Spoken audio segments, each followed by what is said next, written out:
diferents estesianes, però un poc diferents. Així hem proposat un joc literari en el qual volem fer un homenatge als versos d'Estellés dedicats a la dona en les seues múltiples visions.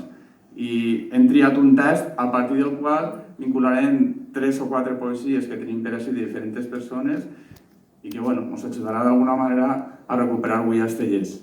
Sí que ens fiquem ja en el paper del joc. Diu així: mire ara des de la finestra, eixe mirador des del qual el temps ja no gira.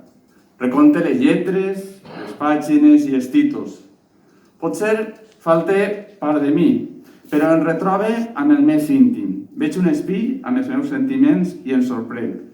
Tal volta per a tu i per a vosaltres siga difícil entendre que jo, Vicent Andrés Estellés, aquell que va veure escrit en minúscules el seu nom, que va conèixer l'amor i el menyspreu públic, però que va viure al final dels seus dies un temps de glòria, continua sorprenent-me dels meus versos.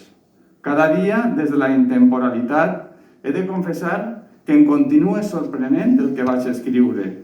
No em penedís de res, però m'endinse i em retrobe en un món que vaig crear, del qual fou pare i al qual vaig deixar lliure i emancipat. Des d'aquest món jo, Vicent de Burjassot, de la família dels Forners i d'Isabel, vos convido esta nit a viatjar amb mi a una part de la meva obra mullada per una imatge, la dona. A la dona he plorat, he ris, he vist utopies i injustícies, però sobretot he caminat imparablement des dels meus primers versos. En aquells primers escrits dels anys 30 i 40, i sobretot quan començo a escriure en devoció als anys 50, la dona em va acompanyar en les seues diverses versions. Acompanyeu-me, doncs, a aquest trajecte literari que a Estivella i a l'associació Arrels oferirem amb la col·laboració de tots i totes.